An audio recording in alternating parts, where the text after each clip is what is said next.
July's tariff deadline drama may feel like deja vu, but this time it comes with signed deals, political blowback, and economic calculus that go beyond rhetoric.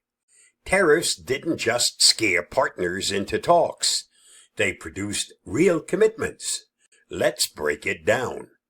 The tariff war, why it started.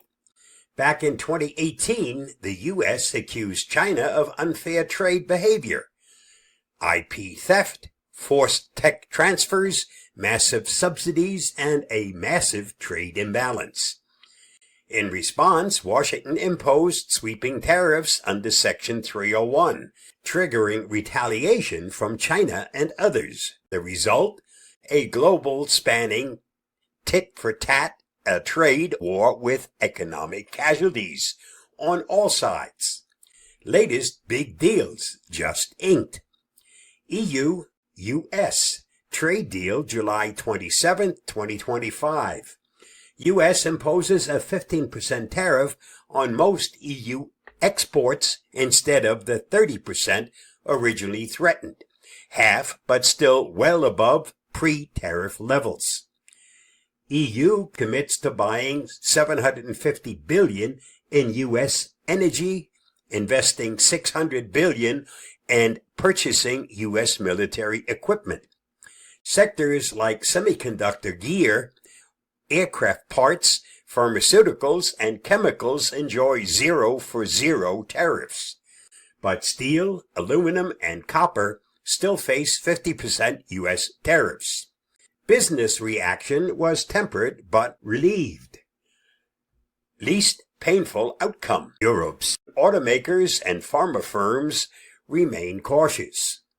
European leaders like Macron and Germany labeled the deal lopsided, warning of inflation and loss of sovereignty.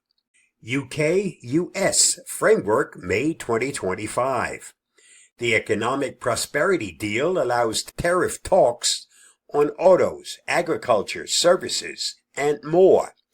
No full treaty yet, but a carve-out for UK aviation equipment may offer early relief from default tariff rules.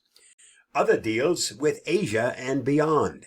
Countries like Japan, South Korea, Indonesia, Vietnam, and the Philippines settled new tariffs, generally 15 to 20% down from higher threats.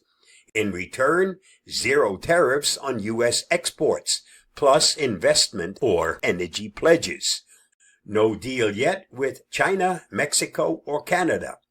These major partners haven't finalized agreements, so 25 to 30% tariffs remain on goods unless negotiated by August. Did tariffs accomplish anything?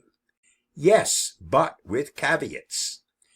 They forced reluctant partners into trade frameworks, especially the EU and Japan. Specific sectors gained access or relief. U.S. energy, agricultural, aerospace, and industrial exports. However, European critics say the EU essentially caved, accepting high tariffs and hasty concessions to avoid escalation.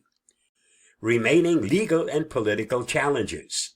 A key court ruling May 2025 invalidated Trump-era Liberation Day tariffs, stating the execution branch exceeded authority under the International Emergency Economic Powers Act.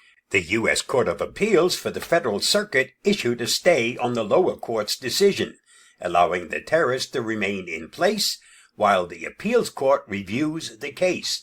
Oral arguments in this appeal were scheduled for today, July 31st, 2025. Impact on you. Yes, you. Imported electronics, cars, appliances, and fashion goods may still cost more, depending on origin. U.S.-made items can still be affected if they depend on taxed foreign components. That bottle of Italian wine might go from $11.50 to nearly $15, thanks to 15% duties. Buy American. Recap. Tariffs started a trade war, but they also broke stalemates.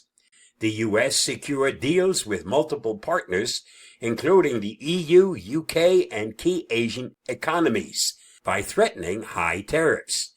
Many concessions favored U.S. exporters and industry, while partners conceded to avoid escalation.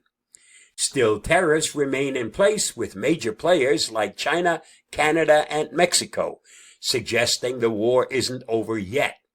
Balancing power through trade has merit, but the strategy has delivered mixed results, especially for consumers and foreign businesses. Stay safe, stay secure, stay sharp. Tariffs may fade from headlines, but they don't vanish from price tags. Thanks for tuning in. Now go hit that subscribe button and stay curious, my friends.